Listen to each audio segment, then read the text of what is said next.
The greatest citadel of the south is Colesmond. Tourism is its main source of income by selling cultural wares to the rich tourists who have never experienced the south's vast array of indigenous oddities. The highest population density reside right behind the visage of Colesmond, where shanties span for kilometres, having been built with no regard for safety, infrastructure, material weather, nor waste disposal.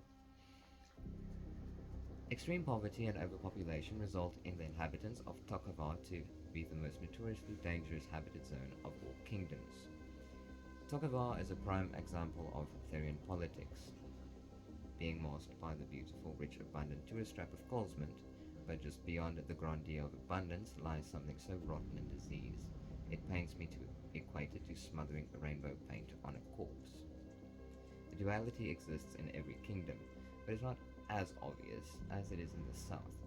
The rich do not distribute their generational wealth into the economy, hoarding their wealth to use within their circles, ignorant to the crisis the general population face across Terra. Those in dire poverty will never gain the chance of changing their fortune, as they either get stuck in menial jobs that pay just enough for food and housing, but not for the string of offspring they will undoubtedly have.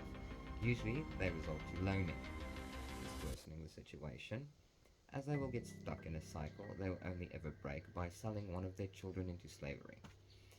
Or they resort to narcotic abuse, a very common situational solution, and a breakaway from the mundane torture of being stuck in the mud with no way out. The bleak truth is, even those fortunate enough to have generational wealth fall into the epidemic of fortis abuse as well. The most lucrative businesses on Terra are narcotics, child trafficking, prostitution, and diamond smuggling. It is troubling that even if you are lucky enough to live in the most beautiful, culturally rich, welcoming, and free kingdom on Terra, you could be born just a few meters away from an open-air market with fireworks and diamond-crusted gowns into the arms of a starving family that sees you as quick coin.